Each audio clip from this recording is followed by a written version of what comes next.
أرحب بكم جميعا طلبتي الأعزاء طلبة المرحلة الثالثة في قسم الترجمة في محاضرة جديدة من محاضرات النحو المقارن التي تخص الفصل الرابع. In this lecture we are going to discuss the second topic in chapter 4, which is entitled Word Order Variation. And as usual we will start with discussing a word order variation in English. Then we move to Arabic. Regarding English, it can be said that English is generally described as having a relatively fixed word order. إذن عادة توصف اللغة الإنجليزية بأنها تمتلك ترتيب كلمات أو تسلسل كلمات ثابت نوعا ما. The basic unmarked word order in a declarative sentence is subject, verb, object. عادة ما يكون ترتيب أو تسلسل عناصر الجملة الاعتيادي أو المتعارف عليه هو أن نبدأ الجملة بالفاعل ثم الفعل ثم المفعول به إن كان الفعل متعديا. This is called unmarked word order because this is the usual or the natural word order in a declarative sentence في الجملة المثبتة في اللغة الإنجليزية. For example, we have these two sentences. The dog chased the cat and the cat chased the dog. As you see here, the element which occupies the first position in the sentence, the dog, will be the subject. Then we have chase as the verb and the cat will be the object. If we changed the word order of some of these elements, for example, the cat, which was the direct object in the first sentence, becomes the subject in the second sentence, and we say the cat chased the dog. And the dog, which was the subject in the first sentence, has become the object in the second sentence. So this means that the syntactic functions of sentence elements are determined by word order. إذن يتحدد أو تتحدد الوظيفة النحوية لكل عنصر من عناصر الجملة من خلال تسلسل الكلمات في تلك الجملة. كما لاحظنا حين نغير موقع الكلمات قد يتغير وظيفة العنصر من كونه فاعل إلى كونه مفعول به أو بالعكس. إذن word order determines the syntactic functions of sentence elements. ترتيب أو تسلسل الكلمات في اللغة الإنجليزية هو الذي يحدد الوظيفة النحوية لكل عنصر من تلك العناصر. However, English allows thematic reordering. So, we have already said that English has a relatively fixed word order, but this doesn't mean that English doesn't allow reordering. يعني احنا اتفقنا في البداية أن اللغة الإنجليزية تتمتع بترتيب كلمات ثابت نوعا ما، لكن هذا لا يعني أن اللغة الإنجليزية لا تسمح بإعادة ترتيب الكلمات. إعادة ترتيب الكلمات له مصطلح خاص في اللغة الإنجليزية. It is called thematic reordering، يعني إعادة ترتيب أو إعادة تسلسل عناصر الجملة من أجل تسليط الضوء على الفكرة الرئيسية. This is called thematic reordering and it can be defined as moving an element from an unmarked position to a marked position. يعني أن نغير موقع أحد عناصر الجملة من موقعه الأصلي المألوف المتعارف عليه إلى موقع آخر، ويكون هذا الموقع جديد بالنسبة له، أي أنه ليس موقعه الأصلي أو المتعارف عليه. هذا يسمى thematic reordering. By the way, thematic reordering can be achieved in two ways. يعني ممكن أن نحقق عملية إعادة ترتيب الكلمات من خلال استخدام وسيلتين. These two processes are thematic fronting and thematic postponement. إذن ممكن أن نعيد ترتيب العناصر في الجملة أما من خلال تقديم بعض العناصر. This is called thematic fronting التقديم، أو بالعكس من خلال عملية تأخير بعض العناصر. This is called thematic postponement. So these are the two processes or strategies that are used to achieve what is called thematic reordering. English employs several syntactic strategies for realizing fronting and postponement. إذن تستخدم اللغة الإنجليزية عدة استراتيجيات نحوية من أجل تحقيق عملية التقديم أو عملية التأخير. Fronting or preposing devices include. إذن نطلق على عملية التقديم أحد المصطلحين، أما أن نقول fronting أو نقول preposing. كلا المصطلحين يشيران إلى عملية التقديم. So, fronting devices include. إذن لدينا وسيلتين من أجل أن نحقق التقديم في الجملة. These two devices include thematization and Wh-cleft. So these are the two devices that are used to achieve fronting in English. Regarding the postponement devices, إذن postposing or postponement devices include. إذن نطلق على عملية تأخير العناصر either postposing or postponement. أيضا لدينا مصطلحان يشيران إلى ذات الشيء وهو عملية تأخير العناصر في الجملة. So, regarding postponement فيما يخص عملية تأخير العناصر لدينا في الحقيقة 4 وسائل أو 4 استراتيجيات يمكن من خلالها أن نحقق عملية التأخير. These 4 devices include Wh-clefts, passives, their constructions, and extraposition. Of course, we are going to study each one of these devices, whether they concern fronting or postponement in detail, with so many examples to make it clear to you. So we will start with the first process, which is fronting. نبدأ بعملية التقديم، وهي كما قلنا تتضمن وسيلتين. الوسيلة الأولى it is called thematization. How can we define this term? So we can define thematization, or it is called also thematic fronting, by saying that it is the moving into initial position an item which is otherwise unusual there. إذن thematization or thematic fronting هي عملية نقل أحد العناصر إلى الموقع الصدارة في الجملة، أي نغير موقع أحد العناصر من موقعه الأصلي الطبيعي المتعارف عليه إلى موقع آخر، وهذا الموقع الآخر يكون في بداية الجملة، وراح يكون موقعه في بداية الجملة هو unusual، يعني غير طبيعي أو غير معتاد أن يكون هذا العنصر في هذا الموقع. So what are the fronted elements؟ يعني ما هي العناصر التي ممكن أن نجري عليها عملية الثيماتيزيشن ونحرك هذه العناصر أو نغير موقعها إلى بداية الجملة.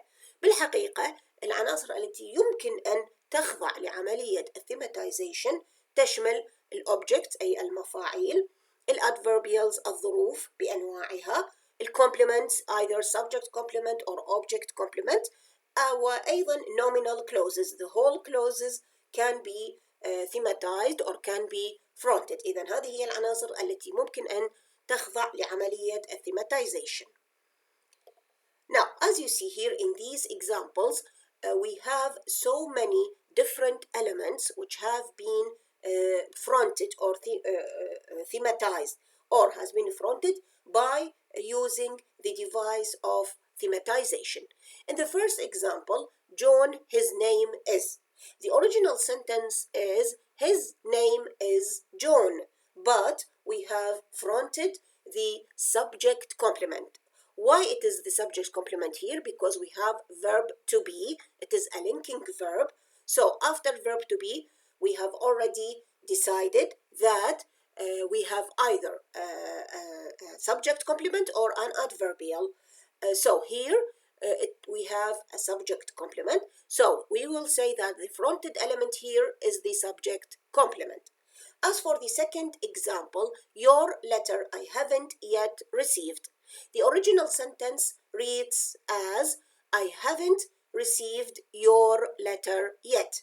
So the original position of your letter is the direct object. So we will say that the fronted element in this sentence is the direct object. The third sentence, children, I cannot bear them. The original sentence reads as I cannot bear children. So again, here the word children, the original position of it is the direct object. Again, we will say that the fronted element is the direct object. In the fourth example, never have I read such a boring story. The original sentence reads as I have never read such a boring story, or I have never read such a boring story before, for example. Then the fronted element here is the adverbial. The other example says, only then did I realize how silly it was. The original sentence reads as, I realized how silly it was only then. So only then is an adverbial, so we will say that the fronted element here is an adverbial. Home went John. The original sentence reads as, John went home. So home again is an adverbial, so we will say that the fronted element here is also an adverbial. And very clever he is too. The original sentence reads as he is very clever too. Since we have verb to be, which is a linking verb, then we have after it either an adverb or a subject complement. Here we have very clever, which is a subject complement, so we will say that the fronted element here is the subject complement. The last example says, what he wanted from me, I don't know. The original sentence reads as, I don't know what he wanted from me. So what he wanted from me is a clause which functions as the direct object. إذن هو مفعول به ولكن أتى بصيغة clause متكامل. So we will say that the fronted element here is the direct object. So fronting gives more immediate importance to these elements. إذن ما هي فائدة تقديم أحد العناصر في الجملة؟ في الحقيقة يكون الغرض من التقديم هو إعطاء أهمية آنية أو أهمية مباشرة لبعض العناصر التي نريد أن نسلط الضوء عليها، لذلك نلجأ إلى عملية التقديم أو ما يسمى fronting.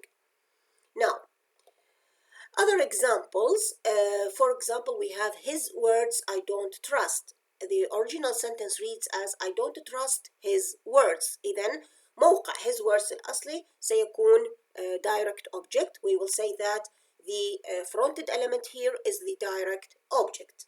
In the other example, in the house she is the boss. The original sentence reads as she is the boss in the house. In the house is an adverbial, so we will say that the fronted element here is an adverbial. Happy is the man who lives in such a place. The original sentence reads as the man who lives in such a place is happy. Since we have a linking verb or verb to be, then it is followed by either an adverb or a subject complement. Here we have happy, which is a subject complement, so we will say that the fronted element here is the subject complement. Relaxation, you call it. The original sentence reads as you call it relaxation. So here we have the verb call, which requires an object and an object complement. So relaxation is the object complement. So we will say that the fronted element here is the object complement. Strange are your dreams. The original sentence reads as your dreams are strange. Again, we have verb to be, which is a linking verb. Then it is followed by either an adverb or a subject complement. Here we have strange. So the fronted element here is the subject complement.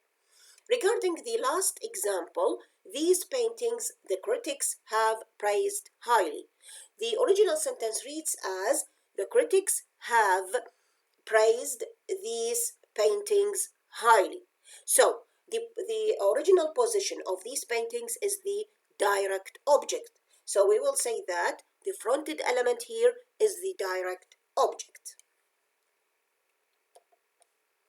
Regarding the second device of fronting, which is called cleft sentences or Wh-clefts.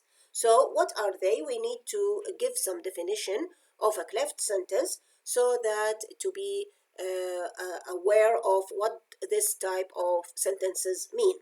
So we can simply define a cleft sentence by saying it is a sentence which has been divided into two parts, each with its own verb to emphasize a particular piece of information.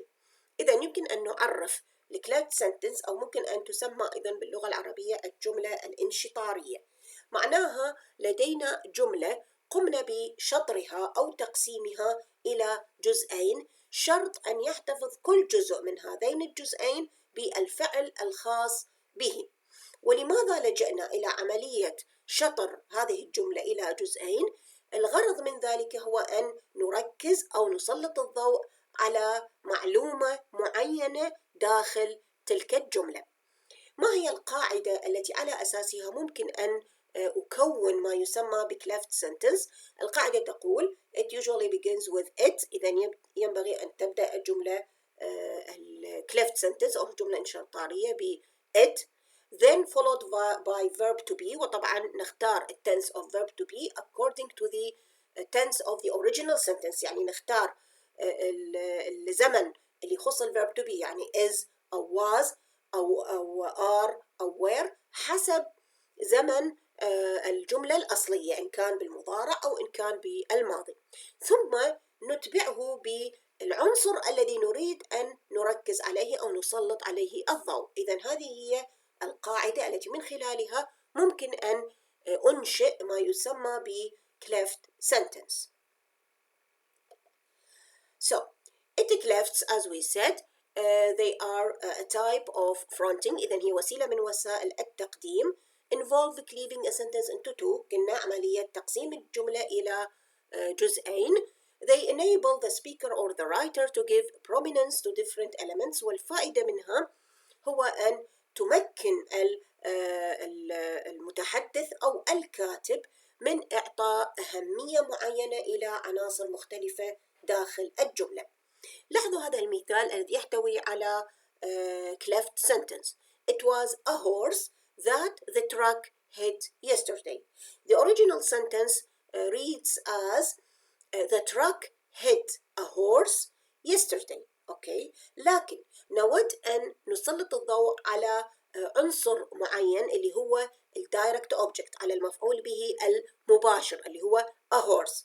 ممكن أن نسلط الضوء عليه من خلال استخدام Wh-clefts، ومن خلال استخدام قاعدة Wh-clefts، أي نبدأ ب it ويتبعه verb to be. وطبعا قلنا نختار tense of verb to be according to the tense of the original sentence. ما دام الجملة بالماضي الجملة الأصلية، إذن تكون الجملة Wh-cleft أيضا في الزمن الماضي، فنقول it was، ثم نأتي بالعنصر الذي نريد التركيز عليه ألا وهو المفعول به المباشر the direct object اللي هو a horse.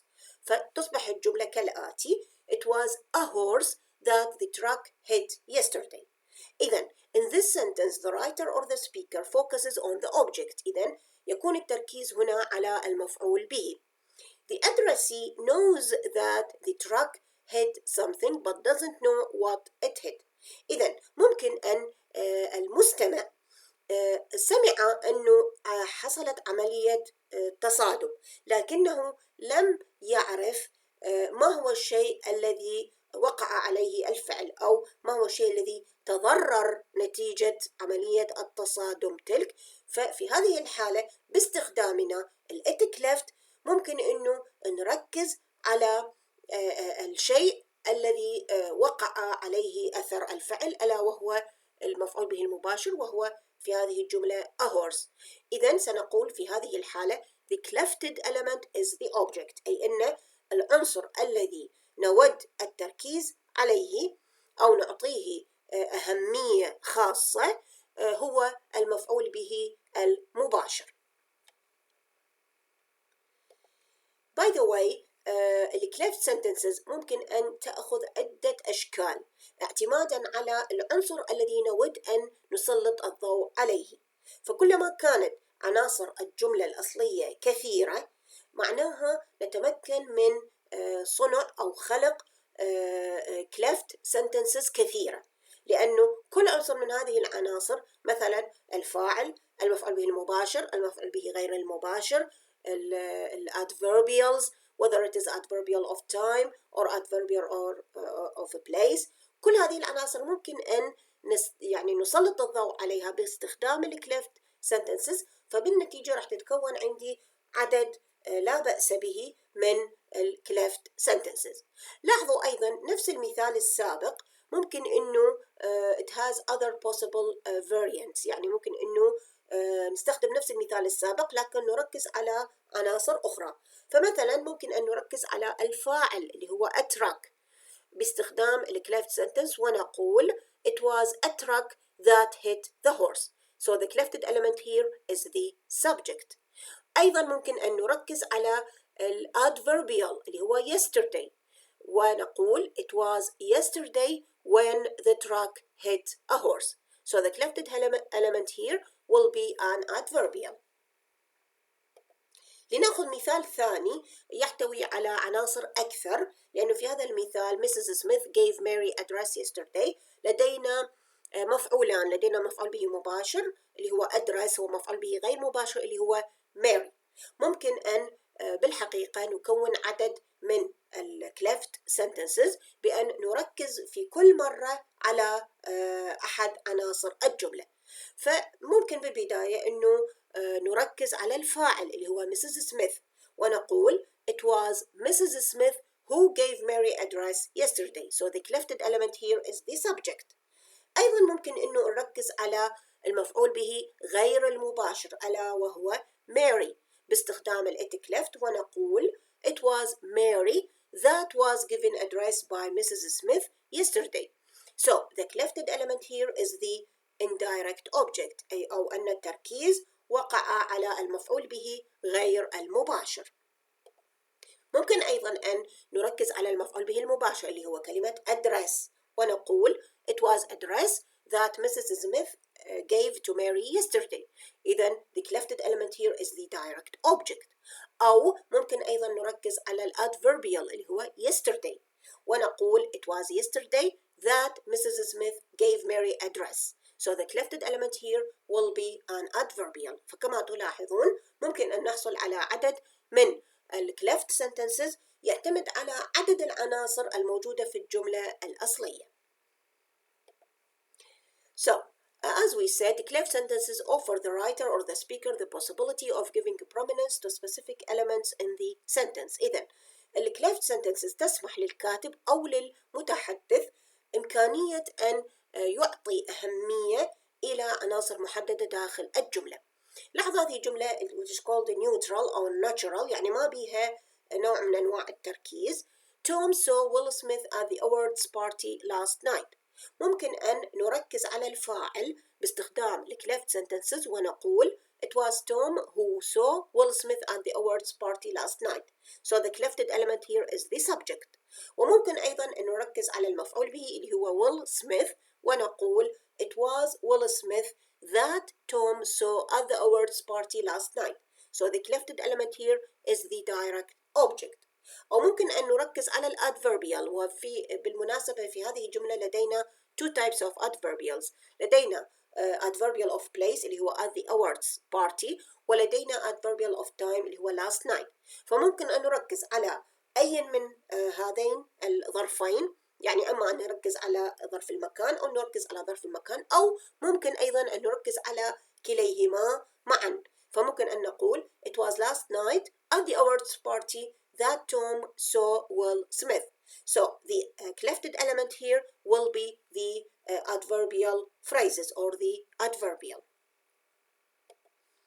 Now, بعد أن انهينا نقاشنا عن الوسائل التي من خلالها ممكن أن أحقق عملية الفرونتينج أو التقديم، نأتي إلى عكس عملية التقديم ألا وهي عملية التأخير or postponement devices. As we said, there are 4 devices which can be used to make postponement.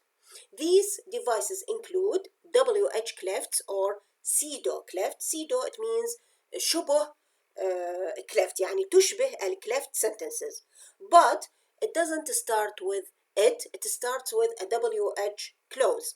So like it clefts, WH clefts cleave a sentence into 2. إذن تشبه عمل cleft sentences، إنه WH clefts أيضا راح تقسم لي الجملة إلى جزئين. For example, what John wants is money.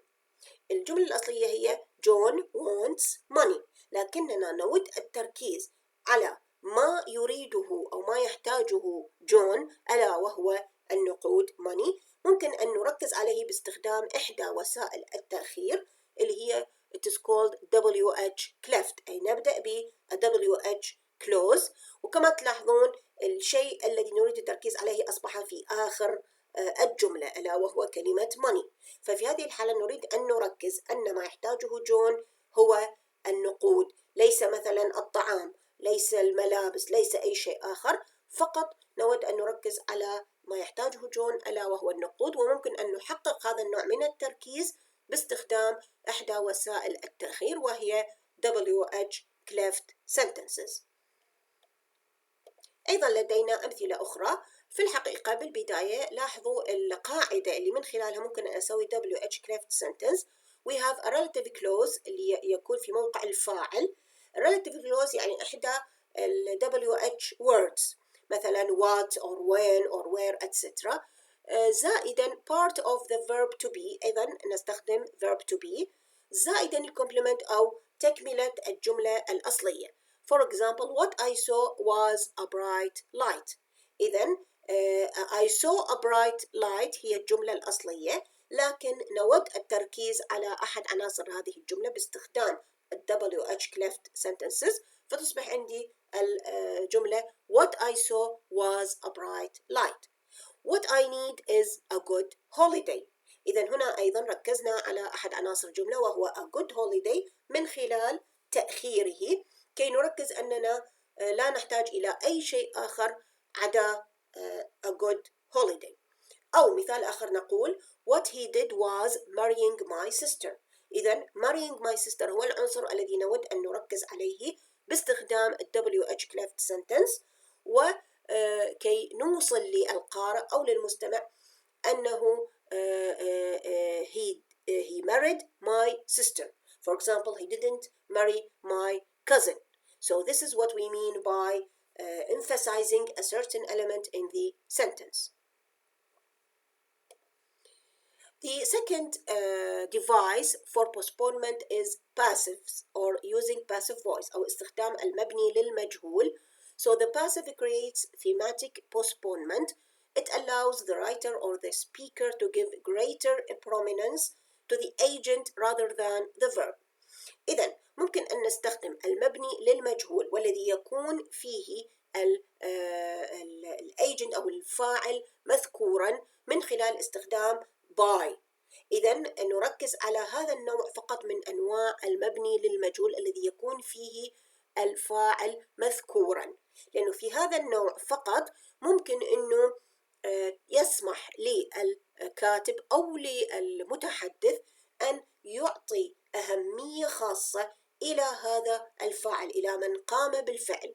أي هنا لا يكون التركيز على الفعل نفسه، وإنما يكون على من قام بهذا الفعل أو من أدى هذا الفعل. For example, the letter was given to me by John. إذن هنا ركزنا على الagent اللي هو جون باستخدام الباسيف voice، باستخدام المبني للمجهول. الوسيلة الثالثة من وسائل التأخير it is called their constructions. So it means using non-referential there in subject position، أي نستخدم there في موقع الفاعل وهنا there لا تعود على شيء، لا أي أنها ليست ضمير يشير إلى شيء آخر، وإنما نستخدمها في موقع أو تحتل موقع الفاعل. One of the functions of existential there constructions is to allow the writer or the speaker to highlight new information. إذن ممكن أن تسمى there constructions وأحيانا تسمى existential sentences، وتسمح هذا النوع من الجمل للكاتب أو للمتحدث أن يسلط الضوء على معلومة جديدة في داخل الجملة. For example, we say there was plenty of food on the table. الجملة الأصلية هي plenty of food is on the table or was on the table. أوكي، لكننا نريد التركيز على plenty of food باستخدام إحدى وسائل التأخير ألا وهي their constructions. إذن نأتي ب there ونضعه في موقع الفاعل ثم الفعل الأصلي للجملة والعنصر الذي نريد التركيز عليه، فأصبح لدينا ما يسمى their constructions. أمثلة أخرى على استخدام their constructions. There is a dog lying on my bed. إذن الجملة الأصلية هي a dog is lying on my bed، لكننا نريد أن نركز على الدوغ أكثر باستخدام their construction. Or there is a man at the door. ممكن أن تكون الجملة الأصلية هي a man is at the door، لكننا نريد أن نعطي معلومة جديدة أو نسلط الضوء على معلومة مهمة داخل الجملة باستخدام their construction. There are some students present. الجملة الأصلية هي some students are present، لكننا نريد أن نبرز إحدى عناصر الجملة فنستخدم their construction. There was a strange storm last night. إذن الجملة الأصلية هي a strange storm was last night، لكن نريد أن نعطيها أهمية أكثر من خلال استخدام their construction. There is some butter in the fridge. The original sentence reads as some butter is in the fridge، لكن أيضا ممكن أن الكاتب أو المتحدث يريد أن يشير إلى معلومة جديدة باستخدام their construction. The fourth and final type or device of postponement is called extraposition. A postposing device involving introducing it and pushing an element to the right to make it more salient. إذن extraposition معناها أن نستخدم it كفاعل في بداية الجملة، والعنصر الذي نريد أن نجعله أكثر بروزاً salient معناها بارز أكثر. فإذا العنصر الذي نريد أن نسلط الضوء عليه أو نجعله بارزاً أكثر يكون في نهاية الجملة. إذن نغير موقع هذا العنصر ونضعه في نهاية الجملة. This is called extraposition. So, for example, we have it's good to see you. الجملة الأصلية هي to see you is good، لكننا نريد أن نجعل يعني أحد العناصر بارزاً أكثر أو مهماً أكثر من خلال استخدام extraposition. Or we can say it doesn't matter what he says. الجملة الأصلية هي what he says doesn't matter، لكن أيضاً نريد أن نركز على أحد العناصر بالجملة، فممكن أن نحقق هذا الشيء من خلال استخدام extraposition. أمثلة أخرى أيضاً it was difficult trying to get the tickets. إذا الجملة الأصلية هي trying to get the tickets was difficult، لكن أيضاً نريد أن نبرز أحد عناصر الجملة باستخدام extraposition. It was odd meeting her in London. Meeting her in London was odd، هذه هي الجملة الأصلية، لكن أيضاً نريد أن نركز على أحد العناصر فيها أيضاً باستخدام extraposition. It is not easy to answer this question.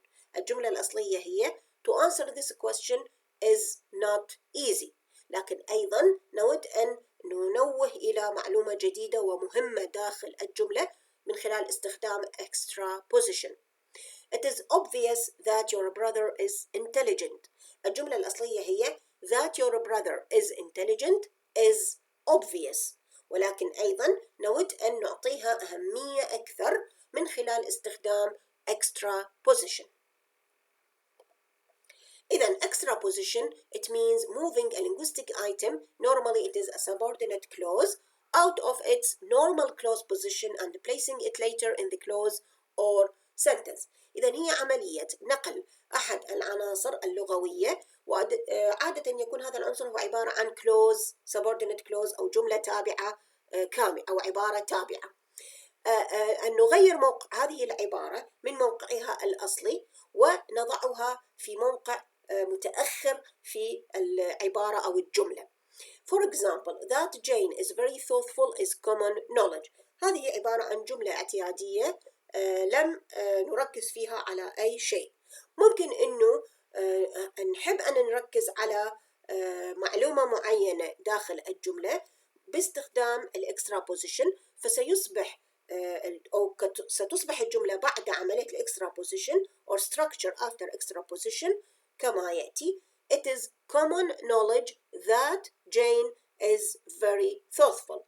إذن كما تلاحظون that Jane is very thoughtful كان موجود في بداية الجملة، لكن أصبحت بعد عملية الإكسترابوزيشن أصبحت في نهاية الجملة. هذا ما نسميه بالإكسترابوزيشن، وطبعا باستخدام الإت، ونكمل يعني اللي ما كان في نهاية الجملة سيصبح في مقدمتها، وما كان في مقدمة الجملة سيصبح في نهاية الجملة كي نعطيه بعض الأهمية. This is called extraposition.